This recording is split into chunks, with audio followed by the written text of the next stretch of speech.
وأصحابه أجمعين. أما بعد، أعوذ بالله من الشيطان الرجيم. بسم الله الرحمن الرحيم.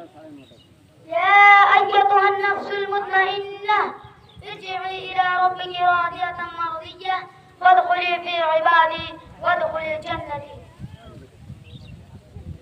آج کی اس پررونق بزم میں جس عنوان کی تحت میں گفتگو کرنا چاہتا ہوں اور یوم آزادی. آج یوم آزادی، آج کا دن یعنی ہندوستان کی تاریخ کا انتہائی اہم دن ہے. برسوں کی جدوجہد، جان و مال کی قربانیوں، قید و بند کی صحبتوں کے بعد ہمیں آزادی کا پروانہ ملا. آج 15 اگست کے موقع پر پورے ہندوستان میں جشن آزادی کے تعلق سے پروگرام ہوتے ہیں اور ان میں ہندوستان کی آزادی کا تاریخ بیان کی جاتی ہے. مگر افسوس، آج ہندوستان کی آزادی کا جو تاریخ بیان کی جاتی ہے وہ سچائی اور انصاف کا خون کیا جاتا ہے.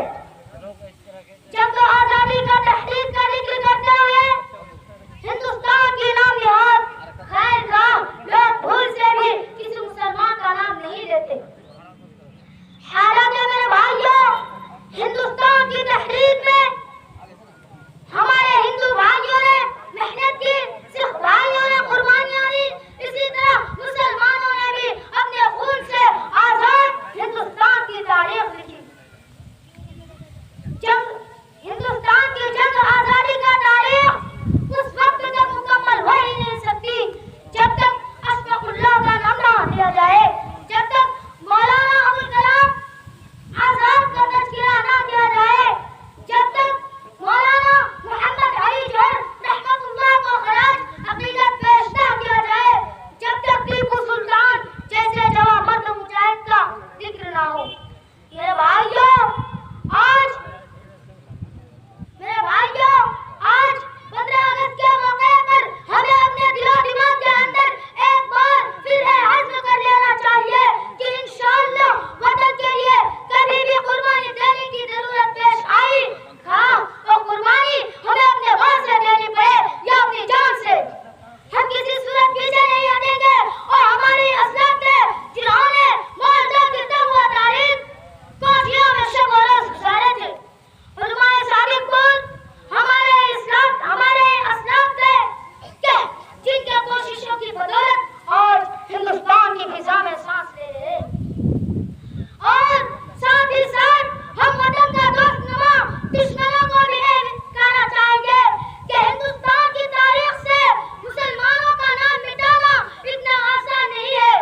اور ہر دور میں جب ہندوستان کا ذکر ہوگا، اس کی آزادی کا ذکر ہوگا، کالا پانی کا ذکر ہوگا، جان و مال کی قربانی کا ذکر ہوگا، وہ خود بخود مسلم چمکتا ہوا نظر آئے گا.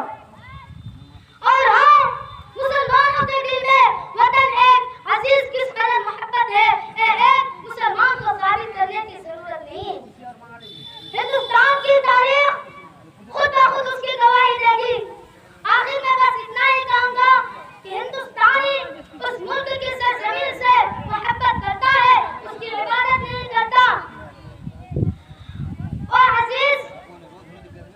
اور وطن عزیز میں سب کچھ کر سکتا ہے لیکن اس کو اپنا معبود نہیں بنا سکتا، اس کے آگے سے نہیں جھکا سکتا. ایک شاعر نے وطن کے تعلق سے بڑی بہترین بات کہی ہے کہ میں تیرے محبت میں گرفتار ہوں لیکن میں